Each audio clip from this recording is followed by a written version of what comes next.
All right. So, Jerry, welcome. Tell us a little bit about yourself and then get going on your program.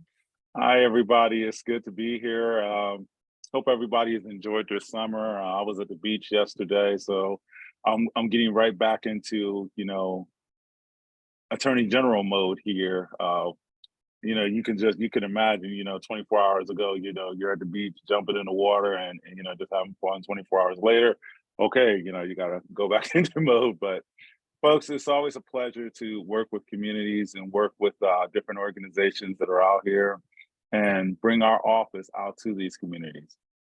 Again, my name is Jerry Mitchell. I'm an outreach specialist for the Pennsylvania Office of Attorney General. Uh, Something about us, we are the leading law enforcement agency in the state. The state's Department of Justice. Every state has one, so you're looking at 50 states, 5 U.S. territories, Puerto Rico, Guam, Northern Mariana Islands, American Samoan Islands, and U.S. Virgin Islands. So 55 attorney generals or Department of Justices, all with the same mission to protect the innocent and punish the guilty. We represent the state of Pennsylvania in court, and we have so many different divisions in our office that a lot of you all don't know about, but we strongly encourage you to please go to our website, attorneygeneral.gov, where you can sign up for fraud alerts. You can also sign up for the do not call list, which now you only have to register that number one time, that device or that number is on there for life. And that's the state number. You also need to contact the do not call list for federal to help cut down on scams and frauds that are out here. Our medical or our healthcare division, same thing. There's a lot of healthcare scams that are out there. So they address those as well. And consumer protection, which a lot of this falls under. So many different divisions work for you. We are the people's lawyer. We are your agents.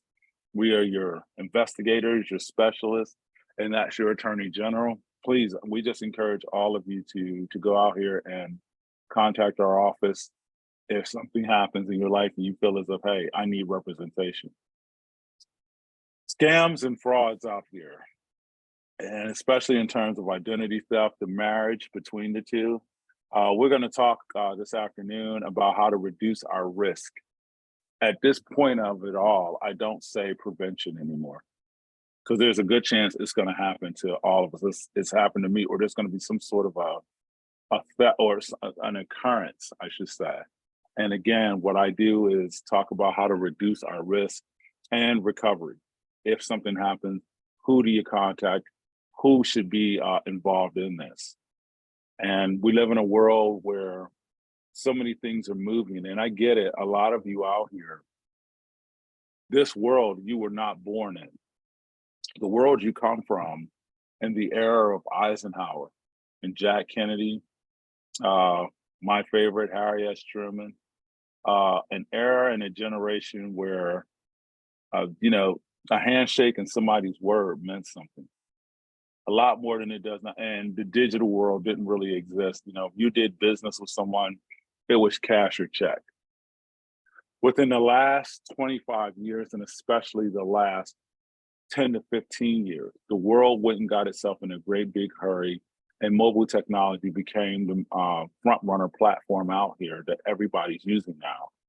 Now everything's right there within our hand to do business with.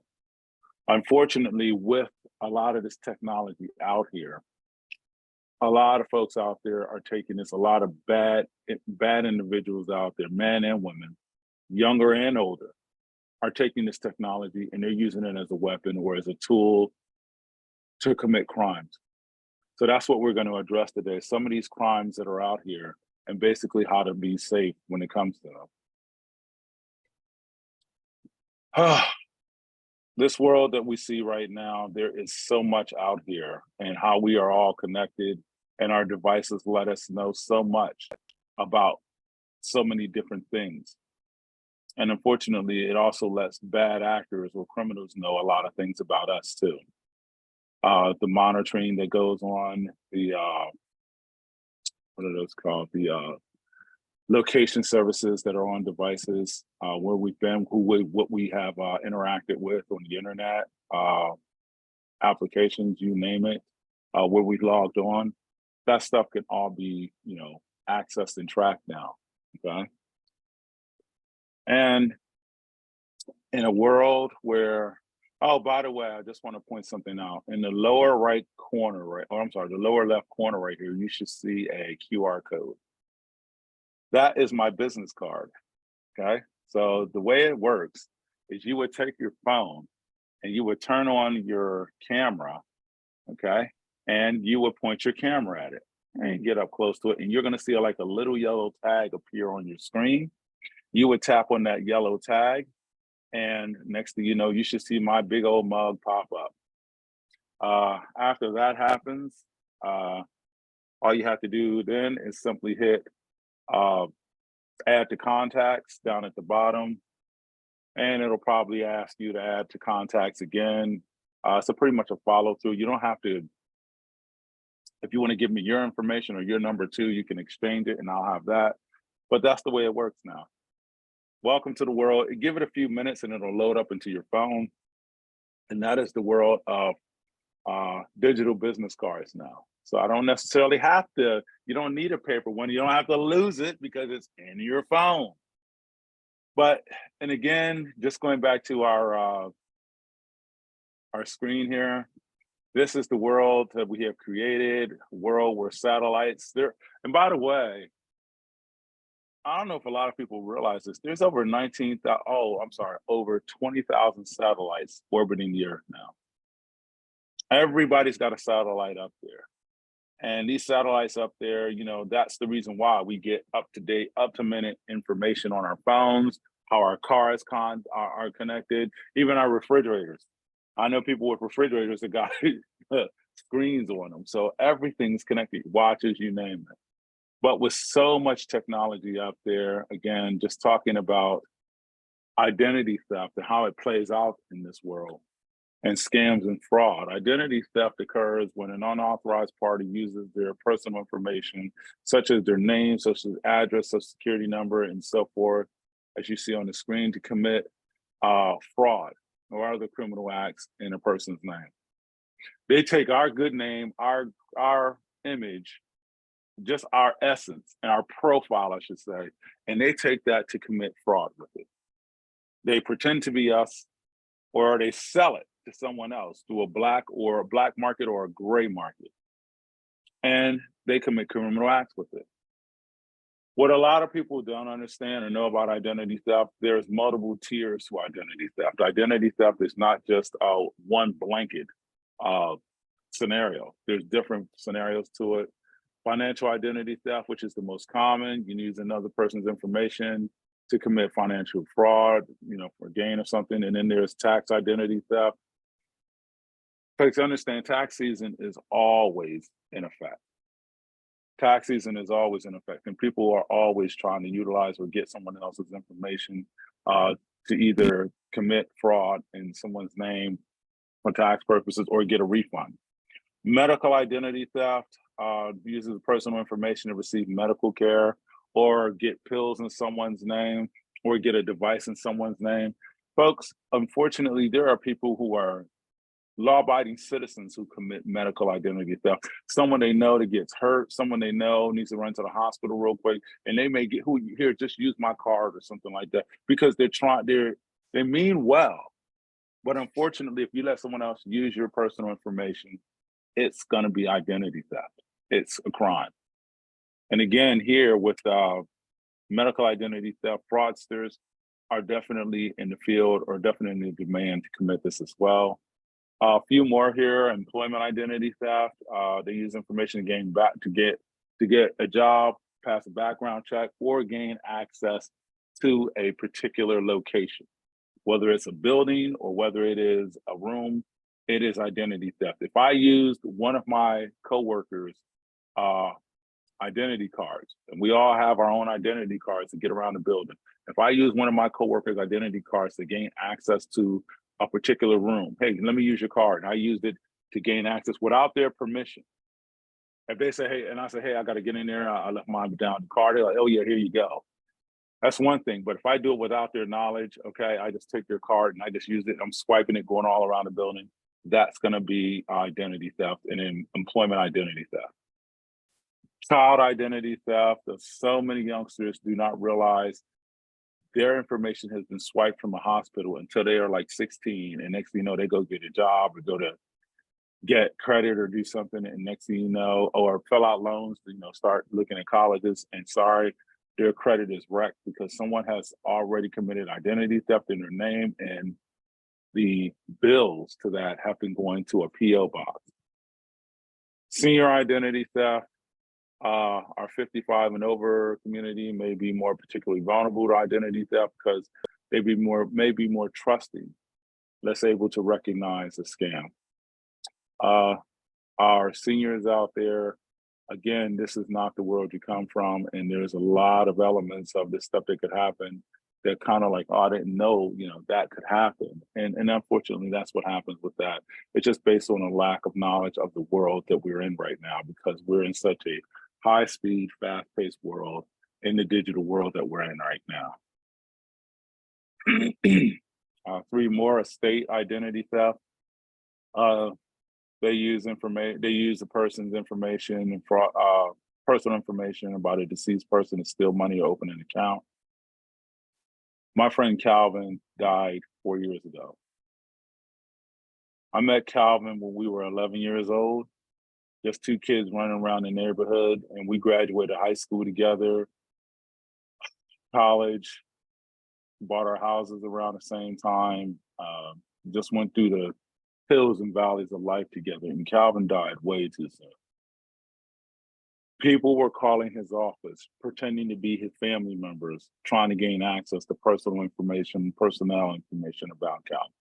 And his family had to keep on telling, no, that's not us, no, that's not us. And they had to keep on basically pushing back against that. All identity theft is criminal, which you see criminal identity theft here, but when someone gets arrested, they may give them your information or your name. Synthetic identity theft is actually a highly popular version of identity theft where you mix the truth with some lies, an image of me, but with another name, or my address here in Harris, my street address here, but the city has changed. That's synthetic identity theft. Fake identity or real, it's a combination of the two. So these are all the different elements of identity theft. What's the goal of thieves? Numbers. Numbers and information that generally lead to money. This whole bottom line, folks, is for the most part, it's generally, they're either trying to gain access to information, and the number one reason is going to be money, or the next reason is going to be just gaining the information just so they can pass it off or sell it. Several different reasons out there, but the number one reason is always going to be money. Money is one of the 4 most sought after resources on the planet. Clean air, clean water, food, money. Depending on where you live and your circumstances will determine, the pecking order of that. For some people, they're not wholly worried about money. They need clean air and they need food right away. And again, it changes up depending on the location and the person's circumstances. But with thieves, generally, it's money. Some of the scams that occur, whether it's identity theft or with frontal scams, folks, a lot of this stuff takes place on Facebook Marketplace. Now we're getting into the meat of the discussion here, okay? Facebook Marketplace. A lot of people do business on this. A lot of swapping shops, I should say. People swap basically items. Hey, they do a lot of bartering, and they also do a lot of buying on here. And if you take a look at this ranking, types of scams that have taken place on it, okay, you can see where we got the information from. Facebook Marketplace, 184% increase. Zelle is next, tax, IRS, WhatsApp, PayPal. PayPal actually got higher on the list, and they just got a new CEO sworn in or just brought in within the past few days to just switch leadership up. But with Facebook Marketplace, what's going on with this? And you can see woman accused of stealing $15,000 in scam. She's in custody. Facebook Marketplace, where so much of this stuff takes place at, I've been identifying scams out there where somebody's trying to sell you something and they're trying to gain information from you to sell you this, or you're selling something and they're still trying to gain information. Take a look at this and what to be on the lookout for. Facebook itself acknowledges the possibility of scamming on its own platform. And I know a lot of folks out there, and show of hands, if anybody has been on Facebook Marketplace, I can see you. Just raise your hand if you've been one of those people. Nobody out there? I like this group. You know, you all are smart. We all should hang out sometime. You all are good. I like you. You're cool. I like you. These folks come to Tech Time every week, so we've covered a lot of this stuff. So. You know what? You know what? I gotta start hanging out with this group. Yeah, Please. let's do this more often. But again, Facebook Marketplace, they scammers or buyers or sellers can be in the cause of a fraudulent transaction. Beware of quick responses that are out there. I'm just going to skim it then, since you probably might know this. Wait at least 12 to 24 hours. And this is not just the US, folks. I talk to people in Australia. I talk to people overseas. This is worldwide.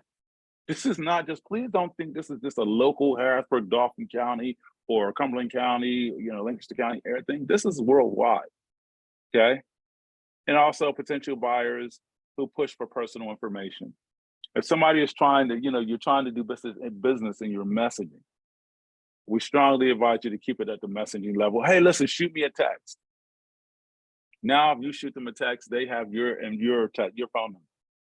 Hey, shoot me an email. Hey, you can email me at. Now they have your email address. And with that, they can trace you with an email address. Nowadays, you can trace somebody with an email address like you can a phone number.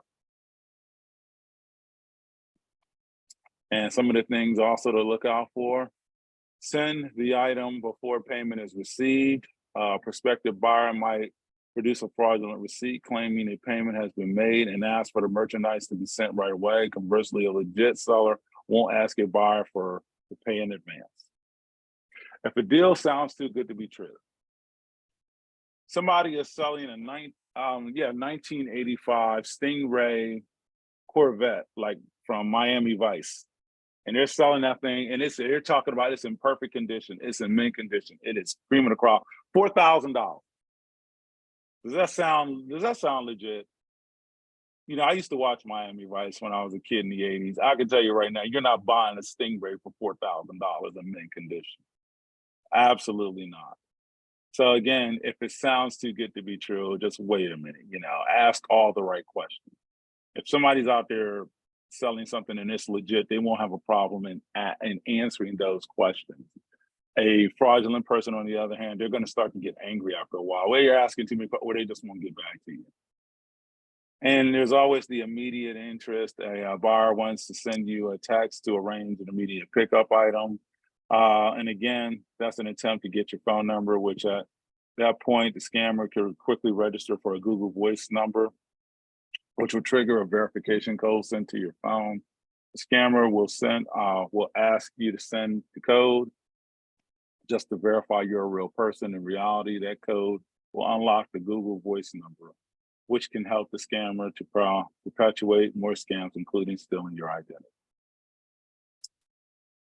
Let me just stop right there for a minute. Let me just be real about this, okay? Look, this is not just a 55 and over issue. It's any and everybody, whatever a person comes from, or whatever, you know, it doesn't matter what kind of economic background they have. Scam artists have now put everybody on the menu. Anybody from a newborn baby to somebody who's no longer here anymore. Scam artists have gone worldwide with this stuff. And I have to even talk to 5-year-olds. Believe it or not, I have to talk to 5-year-olds about not giving out personal information, because so many of our young minds out there have cell phones. There's a lot of 5 and 6-year-old parents put a cell phone in their backpack. They put a cell phone on them because if something happens to their child, they want their child to have access to them, and they want to know where their kid's at. So their kids have cell phones. That's just the way the world works now. And I have to go to schools and tell these kids not to give out personal information because they are getting phone calls from individuals who are saying, "How are you today?" and asking them for information. This kind of stuff is worldwide. But Facebook Marketplace is a massive, massive market for fraud in a lot of cases, unfortunately. So, is there a safer platform if you want to sell your own things besides Facebook Marketplace? Is there any you would recommend, or just stay off it? Okay. There's nothing we can wholly say. We can't give an endorsement Mm. to a certain site, and we're not saying don't go to Facebook Marketplace. What we're saying is be on the lookout for these elements on there. Be safe while you're out there. There are plenty of people when they buy something from Facebook Marketplace. Let me tell you right now, they buy from there, and hey, they do an exchange, and you got your cash, you got your product, and they both go off. But we're just telling people to be on the lookout for these elements that can easily be fraudulent by nature. Fake rental properties are another one. Oh, this is huge.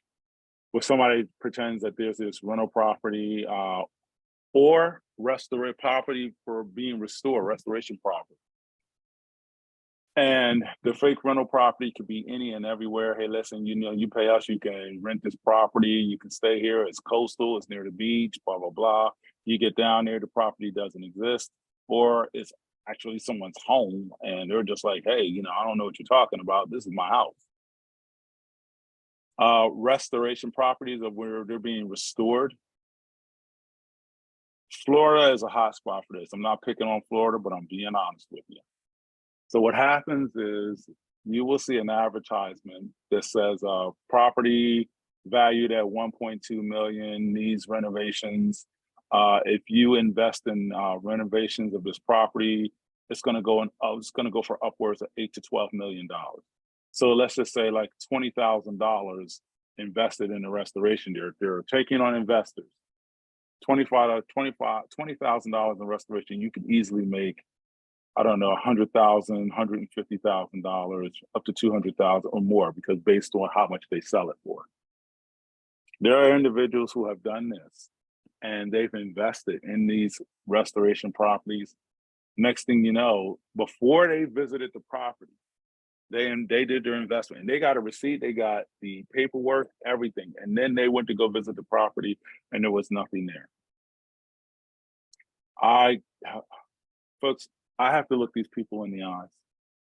And I got to look victims in the eyes for a living. That's part of the job. And let them know that they've been defrauded, they've been lied to, they've been scammed. And there's a lot of anguish that follows that. Florida, a couple did this. They went down there to visit the property in Florida. There was nothing there but basically swampland and alligators.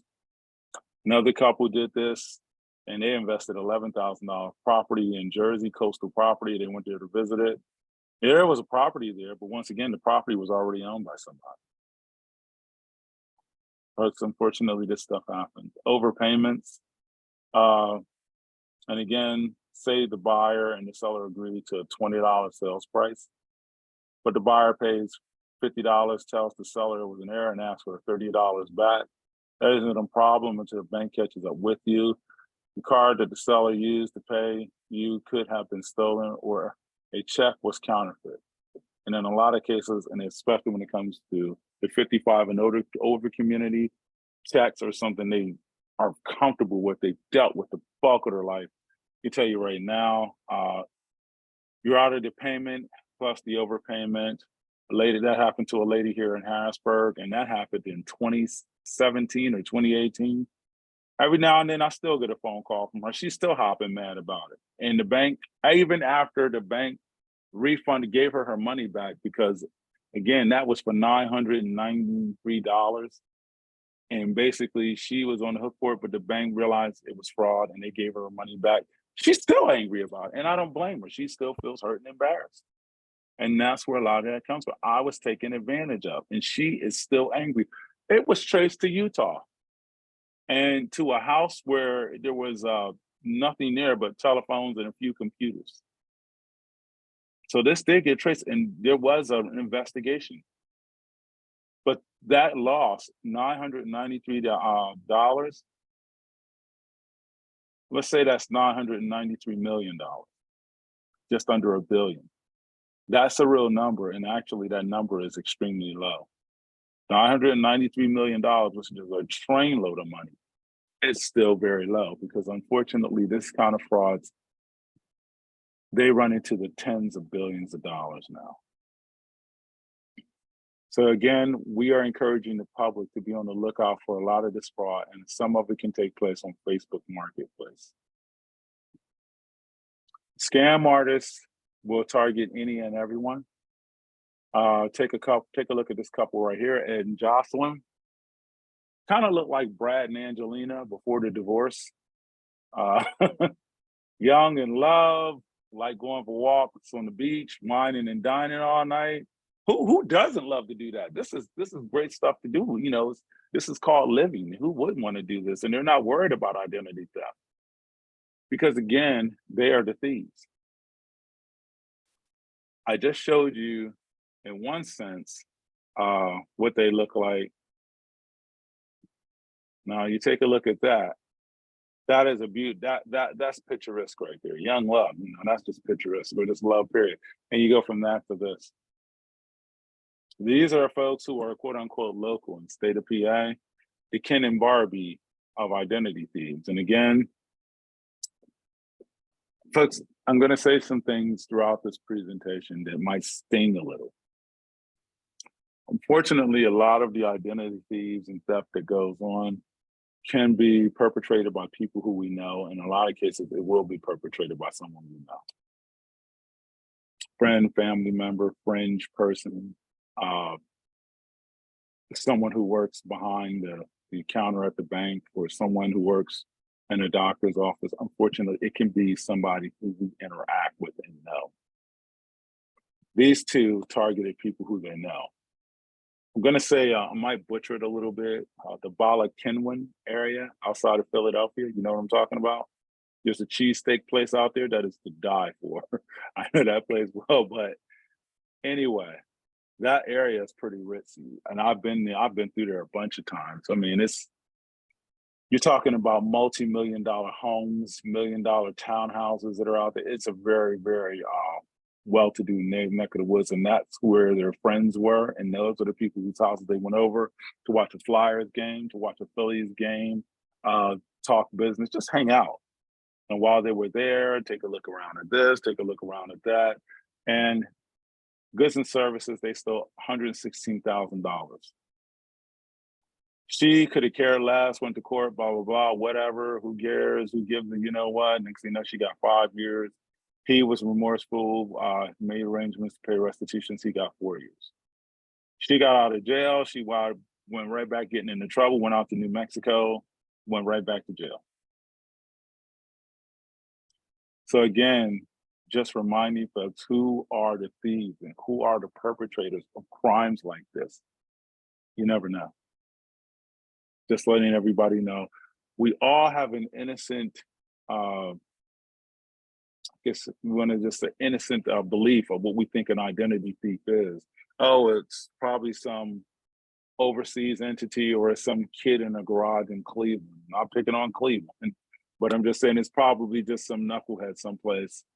No, it could easily be a perpetrator of someone who we know.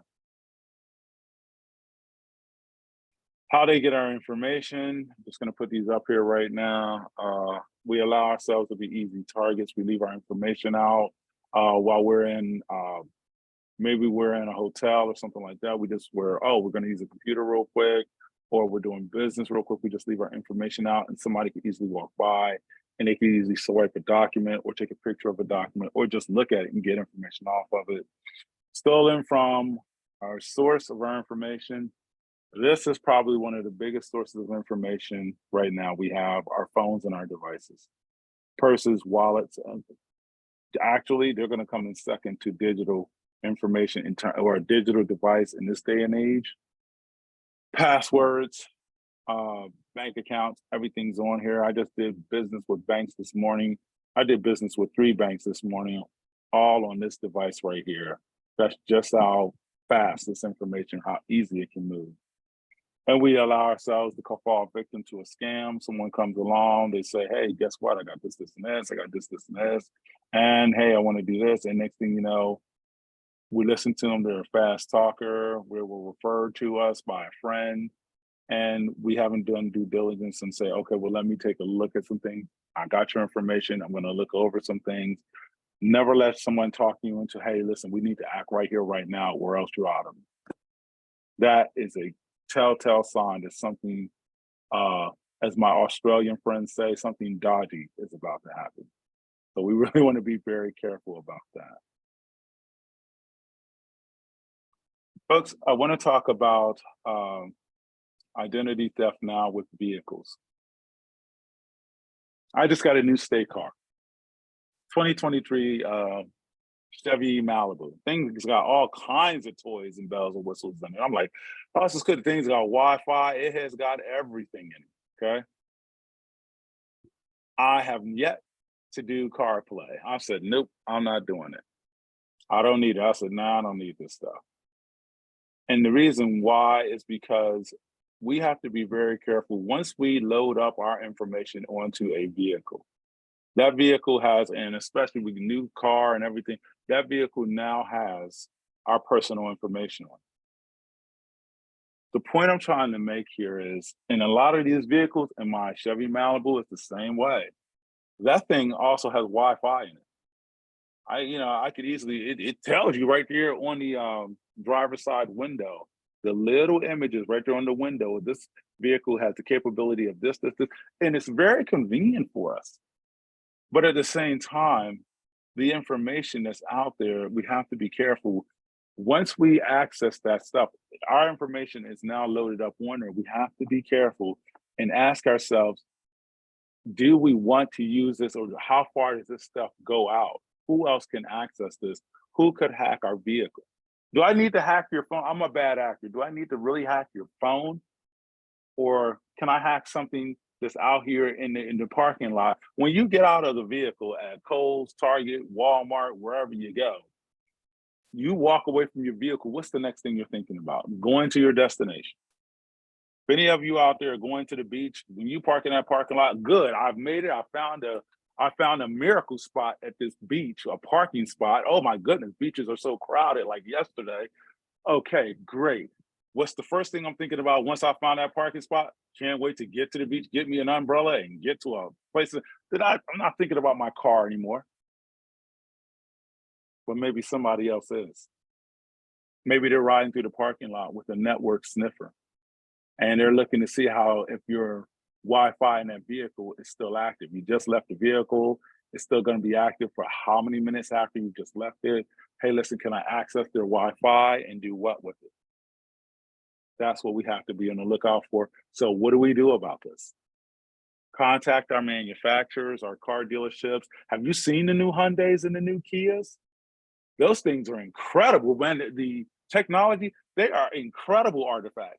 But ask manufacturers, hey, listen, once I turn my vehicle off or while I'm driving, is this thing emitting a Wi-Fi signal? Is it encrypted? And how do I turn it off? Do I need to have it on?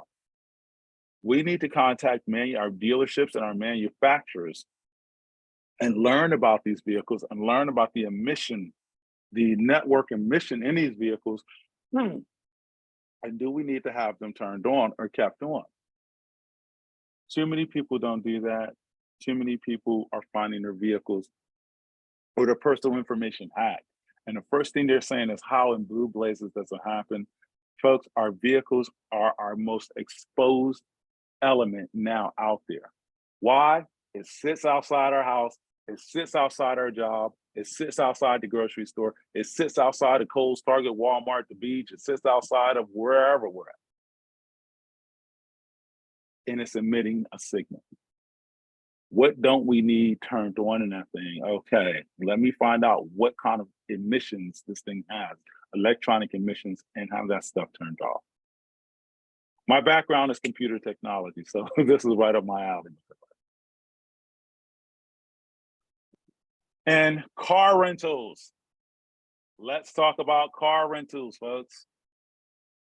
2 years ago, this time 2 years ago, between August and November, I had to run down to Florida 4 times for business. Each time I go down there, what do? I rent a car. They give me a, what is it? A Hyundai Elantra. Nifty little thing, you know, it zips around corners. I was like, great, this is cool. I get in the vehicle. In so many cases, in Florida is one of them, you have to drive hands-free. You cannot be, you know, doing this or doing that, or you're gonna get nailed, okay? So, all right, I gotta hook my phone up to this car. So I go to hook my phone up to the car, and what do I see? All the contact information from the last driver, text messages, email from the last driver. Was that good? Should I have had that information? They just left it all on there and exposed. That happened 3 out of 4 times. Because I was down there 4 times. Folks, I kid you not. All that happened in Florida. And Florida is a hot spot for fraud and scams. It really is. Folks, when we rent cars, and here I have put it up here on this screen, sanitize your information from the vehicle before you turn it in. When you get a vehicle, you get that nice vehicle, you're all set, you're hanging out, wherever you're at. What are you gonna do once you turn that vehicle in? Before you turn the vehicle in, the first thing we are all thinking about doing is filling it up with gas. Oh, I gotta turn it in, gotta make sure it's filled up with gas. When they get the vehicle back, here's what they do. And I don't care what rental car agency it is, they all follow a cookie cutter scenario. They check it for damage. Any dings, dents, anything like that. Okay, we don't see anything. Okay, great. Next thing you know, the inside of it, they clean it out. Okay, and then they get it ready for the next customer. They do not take responsibility for the digital information that's on there, and most of them wouldn't know how to clear it off. That is left up, or the onus of that falls on the customer. It is not their responsibility to sanitize those vehicles. Text messages, emails, voicemails. So many things. The new Hyundai, what is it? The new Malibu I got outside. The new Chevy Malibu I got outside. I could do all of that. Text messages, I could do all that. I took a look at it. I was like, wow, it offers all this. I'll never use it for that. What I could just sit back and talk to my phone, put my phone down here on the side and talk to it while I'm driving with these right here. I don't need to do that. But should we sanitize those vehicles? Should we go into, if we're gonna do that, should we go into the settings and then delete all content? Folks, I'm at a point right now where I'm always almost telling people, like, you better do it if you want your information to stay safe. Ma'am, you have your hand up. Sorry, I didn't see it for a while. I totally apologize. I'm on a roll here. No, I just put my hand up. I'm not terribly tech literate when it comes to these cars, and I do get a lot of rental cars. How do you sanitize it? I know when I get the car, I connect my phone so that I can do my maps and my music and everything. But before I turn it in, I think you just used the word settings. But how exactly do you sanitize your information before you turn that car in? Good question. Depending on the model, the make and model of the car, you might have to look it up how to do it. I can't tell you a wholesale for each one, but generally you're going to go inside the settings of it, whether it's a touch screen or whether there's a wheel right there to do it. You are going to go inside settings and you're going to go to, I guess it's called content, or delete all content, delete everything inside there.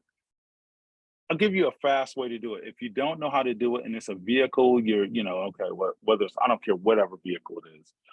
I would strongly advise anyone nowadays, go to YouTube and how to delete content off of it. Do a quick YouTube. You're returning the vehicle.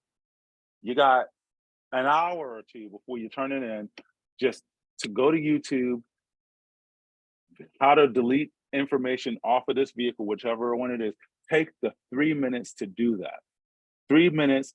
Look at whatever I tell you to do, whatever we advise you to do at the Attorney General's office. Please look at this as an investment of time. Okay, so I invest 2 minutes of what they said. I invest 2 minutes here to protect myself. And that can save me from potentially losing $200,000. So what would you rather lose? 2 minutes or 200,000? Me personally, I'm going to go with option number one, because I need my money. But but just to let you know, folks, that's what, so ma'am, just to give you a quick response to that, it's gonna be found in settings, depending on the vehicle. I would strongly recommend you to go to YouTube, how to delete content off of here. Please do not expect, oh, once I disconnect my Bluetooth, that's all it takes. And I'm wrong. You disconnect your Bluetooth, you can go 2,000 miles away. I don't care. That information is still on there. I'm driving down the road in Florida. I was in Daytona, and I can tell you right now, I was in Daytona and I was in Orlando and Tampa. And I can tell you right now, I'm getting vehicles. I'm driving down the road. I'm going over that beautiful bridge that goes over from one part of Tampa to the other. I can tell you right now, I'm looking at people's information on that screen. I'm looking at it. Emails, text messages. So what do you think about this? And I mean, it got to the point where I'm just like, I didn't want to, there's a moral side of me, and then there's, the legal side that goes along with the job. I don't want to look at their information. I want to delete their information. And I had to do that before I put mine in there. That's why I put this on there. Trading in vehicles too. You see it right there on the screen. Have you traded in your phone in your life? Yes. What did you do with the information on the old one? I like to think you erased it out. Same thing should be happening with your vehicle too. You trade in your vehicle, hey, ooh, they're gonna sell you one, and I'm a BMW guy. I own one, I've owned two, and I love them. BMWs, Mercedes especially, they are high end, they are high order vehicles when it comes to technology. All this stuff, especially 2015 or newer, you need to get rid of this stuff before when you trade that vehicle in. Okay, I'm going to get this new vehicle. Okay, I got to sanitize this old vehicle first. I got to delete it all off of there. Treat it like a rental car. Hey, before I trade this thing on this new Hyundai, this new Kia, this new Volvo, this new Honda, this new Ford, whatever, I got to get rid of it. Folks, this is all about protecting and saving your information, basically saving your profile of who you are. We have all worked very hard to get to where we are at. We have earned what we have. There are people out there who are evil, who could care less about anything I just said. Their whole thing, they believe in one word: take. And you need to hear this. We have a lot of rules and policies we have to follow to catch these individuals. We just can't go out, hey, you did this, come with us. There has to be a buildup of evidence, and that buildup can take time. These individuals have one rule: don't get caught. That's it. They do not have a set of policies, a set of procedures, a set of guidelines, politicians to answer to, public sentiment to answer. They don't have any of that. One rule: don't get caught. Everything else is up for grabs. Vehicles are high exposure nowadays to a lot of people, unfortunately. So this is why I'm bringing the new elements of identity theft to the public. Questions so far? Anybody want to go to dinner? My treat. I'm glad you brought up the car thing. That was sort of off my radar, but we've rented cars and there's been people's information in there. There you go. So yeah, I'm really glad you brought that up. That's a new one to think about. Let me ask you something. When you saw somebody else's information on it, didn't you go like, oh my, like, Yes. like, it's kind of like opening up a door and you're seeing somebody like, oh, Yes. It's surprising. But Yep. at the same time, you got a good heart, you're a good person. It's alarming too. You're like, wow, I have access to this information and I shouldn't. Right. That's how I feel. Immediately a code goes up in me, a moral code, a legal code, a law enforcement code. Wait a minute. I have access to something I shouldn't. I gotta do something to protect this person out, even though they'll never know it. That's the way it goes. So, and again, just some pointers here, supplemental information. Learn what system communication capabilities that your vehicle has. You might get a book. It's gonna be this thick, but take the time to just learn. Okay, here's what Although that new Malibu I got outside, it can be a bit of a headache, but still I worked through it. Okay, this 15 minutes of reading. Okay, I'm used to reading all my life, 15, 20 minutes of reading. But again, I know. Ask your manufacturer how to disable certain system communications when not in use. If you're not using it, how does the stuff get disabled? Take the time to ask a few questions. They have to answer that stuff. The dealership, go there and ask them. Get up in that, the person who sold you the vehicle. Hey, I got to ask you a few questions. I need specific answers. Sandy, When your updates. question. Oh, Oh, great. I'm Yeah. sorry. I'm No, sorry. How are that's fine. you? No, good to see you. Good to see you. Good Hey, to see you. So I had a question. I just yesterday brought my laptop to Staples, to the tech center at Staples, because I got the black screen of death. But now I'm sitting here thinking, well, now they have all my passwords and all my accounts and whatnot. So Jerry, am I an idiot? What, at Staples, they have all your passwords and they have all your accounts? Well, because they have my laptop and they know my code to get in it. And a lot of my passwords are saved. I can tell you right now, when it comes to your information that's in there, when you get the machine back, the laptop back, you might want to think about changing those codes, just your passwords. A, B, please make sure, and all of us, and I was going to lead to this anyway, but I'm just going to leapfrog to it right now. Please make sure that all of us have our have notifications from our banks. I deal with 3 banks. In the 3 banks I deal with, anything that comes in or out, credit cards, anything in or out of my account, I get a notification on. So that's a good idea too. Yeah. Right? But when you get it back, can it be oh great, I'm changing these passwords. Okay, I got to remember these new passwords. Once again, look at it as an investment. I'm changing these passwords. It takes me a few minutes. It'll take me a few minutes to remember it later on, but look what I'm saving. Look what it is protecting. Travel. So you don't think like a big company like Staples, you don't even trust the people who work there, or I'll tell you, you remember in the 1970s and the 1980s, who remembers Crazy Eddie? His prices are insane. Yeah. Who remembers that? Yeah. Okay, Yeah. I met the accountant in 2007. I met the accountant and that was one of the biggest fraud scenarios of all time. I don't want to get into that, but he told me something I'll never forget. Trust is an occupational hazard that could harm or destroy you. We all know that.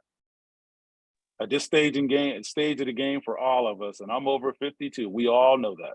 Trust is an occupational hazard that could harm or destroy you. This is about protection. But then And how trust would can you run. do it? How do you know? I didn't know my laptop was going to break down. Right, you didn't know, but you still need someone to fix it, somebody with the know-how to fix it. That's fine to take it there, but then after you get it back, protect your interest at the same time. That doesn't ever fall off. Okay. No, man, I totally get it. Trust is an occupational hazard that can harm or destroy us. Okay, gotcha. Thank you, Jim. No problem. So when it comes to our vehicles and everything right here, when updates happen, see which toggles have been reactivated, activated, reactivated, or deactivated. Just take a quick look. Hey, listen, does this still do this? Does this still do that? There's something new on here that it gives access, things of that nature. These are some of the new updates that I had, folks, and I wanted to make sure I ran through these before we went any further. Devices, and again, we talked about trade-ins, or I don't care if hey, I'm going to donate this or something like that. That includes printers, anything digital, because go in there and check to see if anything is on there. Delete all content. Your all-in-one printers. I got one upstairs. It's nifty. It's nice. It's new. It does all these amazing things, but it also has a hard drive. Just want to make sure it is not keeping anything on there. Right? Skimmers. Folks, I started dealing with this in 2004. I was with another agency in 2004. I kid you not, 2004. I knew about this back then, and I was alerting people. That was the handheld ones when you went to a restaurant and waiter or waitress disappeared with your credit card. ATMs have now become the hotspot for this. These skimmers, if you take a look at the image on the left, take a look at that and what it's about to fit over the insertion point. It looks just like it. Skimmers are electronic devices that capture our information before the machine does through our electronic strip on the back, and then it sends it wirelessly to the bad actor. That thing sticks on there with a very light adhesive so they can get it back later. You know why it has a light adhesive on it? How often do you touch the machine right there? We never do. When we go to an ATM machine, what do we touch? The keypad. We key it and that's it. Or if it's a touch screen. We never touch that insertion point. What do? Line it up, put our card in, and when it comes to it, it spits it back out. We grab our card and that's it. And that right there is the element that bad actors or criminals use in their favor. Kid you not. When it comes to pay at the pump as well, you can see the images over to the right of the screen, and the far right, you see that little device is a skimmer. Pay at the pumps. Here's what I'm saying. Here's what our office recommends. The next time you use an ATM, and I don't care, folks, I don't care if it's at a bank. I don't care if it's at a standalone on the street. I don't care if it's at a Turkey Hill, wherever you go. The next time you use an ATM, I don't care if it's right outside the church. Where you see the insertion point right there, take 3 seconds and put your hand right there and see if anything moves. I mean, don't break the machine, don't sit back and, cry and break it, but just see if anything moves. If nothing moves, hey, it's solid, you're good. If something moves, something ajar, you're like, whoa, this just came off. Please call 911 for a non-police emergency. Because there's emergencies where they need to get the right way. There's been a shooting or a stabbing, and then there's non-emergencies. Okay, a cat is stuck in a tree or something like that. But please call for a 911 for a non-police emergency. This is a public safety issue. Please, this is why you need to do that. So I'm a big fan of my Apple Watch and credit cards and bank cards that have chips that you don't have to insert. Are those actually safer, or am I just kidding myself that I think they're safer? So far, they are safer. Now, here's the thing with chips. Chips can be hacked. Let's say say you and I are do you like baseball or football? Name one of your favorite teams. Who's your favorite team, baseball team? Pittsburgh. Okay, The bad all right, team. Pittsburgh. All right, well, let's say you're at a Pittsburgh football. Let's say you're at a football game. Ridiculously crowded. You have got thousands of people there, all right? People are walking right, you can't help it because people are, you're right next to them. These point of sale wands that they have, they could walk right past you or right beside you. Your purse is right there. Your credit card is right there in your purse. And basically that wand can get access to it. Well, what if you have one of these in your wallet? Then you are safe. That right there is what see, this is why I'm gonna start hanging out with this group, because this group is jamming. You know what you're doing here. I like this group. All right, but that is why we need things like that. We need devices or basically devices, either, what are they called? Radio frequency ID, okay? Either a purse or a wallet. Where's my wallet? Oh, give me a second.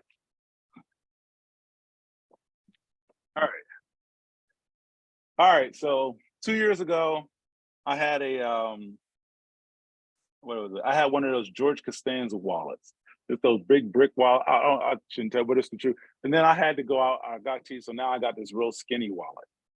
But inside this really skinny wallet, and I'll take out the few bucks I have inside here, this kind of material that's inside here, and it's right here, that material is what keeps all my credit cards safe.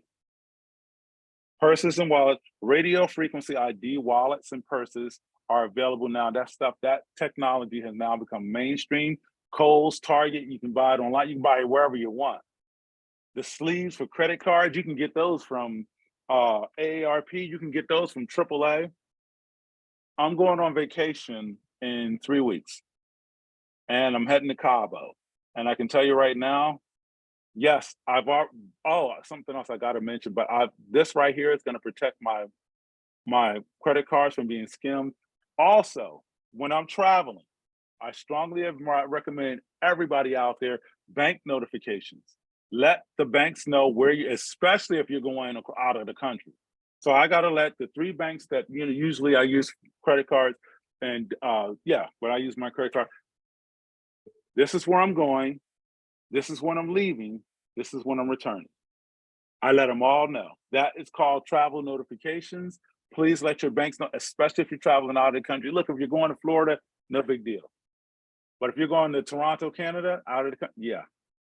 Last year I was in Malibu and Santa Monica, California, beautiful neck of the woods. Even going cross country, I say, yeah, just let them know. It took me 2 minutes just to let them know. You can do that stuff online, or you can just go in your bank, and if you know somebody, one of the bank representatives, just let them know right there. But please let your banks know that you are going to be traveling. We are coming close to our time of 2 o'clock. I don't want to go over that, so I'm just going to stop right here. I hope these elements that we have talked about have been informative enough for everyone. If you want more information on this, you can always go to our website, attorneygeneral.gov, www.attorneygeneral.gov. And we have so many elements on there, scams and frauds. If you have any questions, please reach out to me. I'm also on their website. I can tell you right now, Susan, you have my information. Anyone you can contact, go through Susan, or on the screen there. I think I might have had it in the last screen. That's on one of these screens, but the QR code. Yep, it's up at the top there. Oh, okay, good. There it is. Sorry. Can I ask a quick question? You sure can.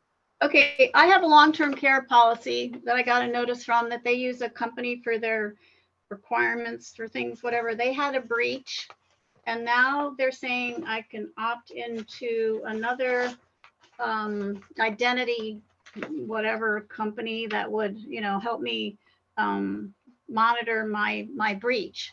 Do you recommend something like that, or just stick with the 3 credit bureaus? I'm of the mindset to stick with the 3 credit bureaus.